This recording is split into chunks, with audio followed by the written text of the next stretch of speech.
back to that time when you first found out that you had won, where were you? Who were you with? What were you feeling?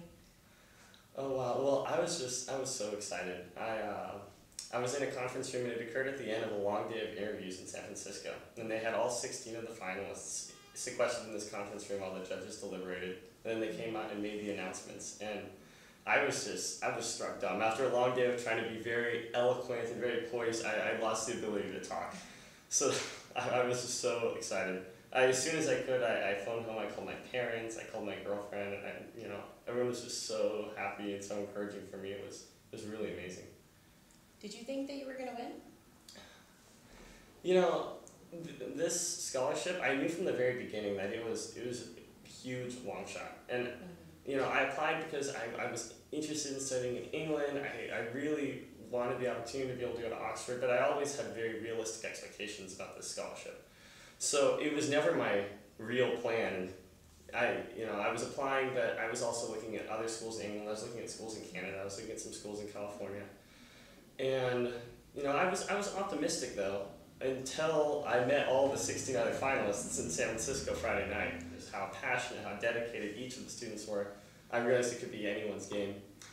And that actually reduced the stress a lot for me. I was able to relax a little bit and just be calm and be myself and talk about my interests, talk about my passions. And yeah, so I don't know, maybe that helped, but I wasn't expecting it. Let's just say that when they announced it in the 16 finalists, I was very excited. Okay. So what are you hoping to do at Oxford? Okay. At Oxford, I will continue to be studying bioengineering, and I'll continue to be focusing on medical devices.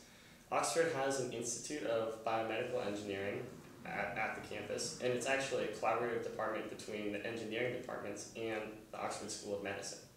So I'll be attending classes, but I'll also be spending a lot of time in the hospital, getting real-world perspective on the environment that my devices will be in, and like the real-world perspective on what the applications and the practical limitations of the devices are. So I'll be playing the part, for the most part, of an observer. And just, okay. Yeah. You at Berkeley. Did you do research? Were you part of any clubs as well? Okay. So I was very active in research. I worked in 2 different research labs here throughout my time. I worked in Professor Salahuddin's lab in the East Department researching quantum spin angular momentum transfer. And so that wasn't necessarily medicine related, but it was very, very fascinating, and I think I learned a lot in that lab. But I did want to become more medically focused, and so my sophomore year switched and started working in the Berkeley Imaging Systems Laboratory under Professor Connolly. And in that lab we've been studying magnetic particle imaging, which in many ways it kind of stems off of MRI, but it's a new modality that we call MPI. And that's been very, very compelling. I have learned a huge amount, and I really, really am grateful to Dr. Connolly and everyone in the lab for all the support and all the mentorship they've given me. And as far as other clubs, I'm also part of the Berkeley Engineering Honor Society, Bioengineering Honor Society, and I competed on the Cal ski team my freshman year as cool. well. Yeah. Wow. So you're also very athletic. I wouldn't say very athletic, but I'm a pretty good snowboarder.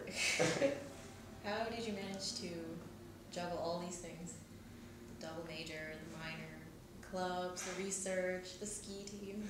Well, I think there's the old adage with college where what is it? There's the 3 S's, right? There's studies, sleep, and social. And definitely, like they say, you can't have all of them, and that's true. Especially Berkeley. Especially Berkeley, yeah. Sometimes I hear only one.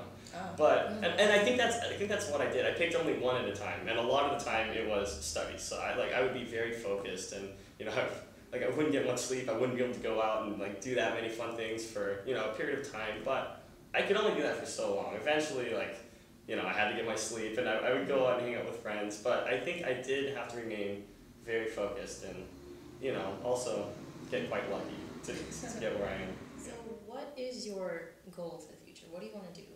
Okay, well, as I said, I want to work on medical devices, and specifically, I want to bring my somewhat interdisciplinary background in the sciences and the engineering to target and work on problems that I notice or that patients or the doctors notice in the medical field. So certainly I believe that health is one of, if not the most important possession that we have. And I think a lot about like the healthcare like struggles and problems and policy that's going on right now in the US.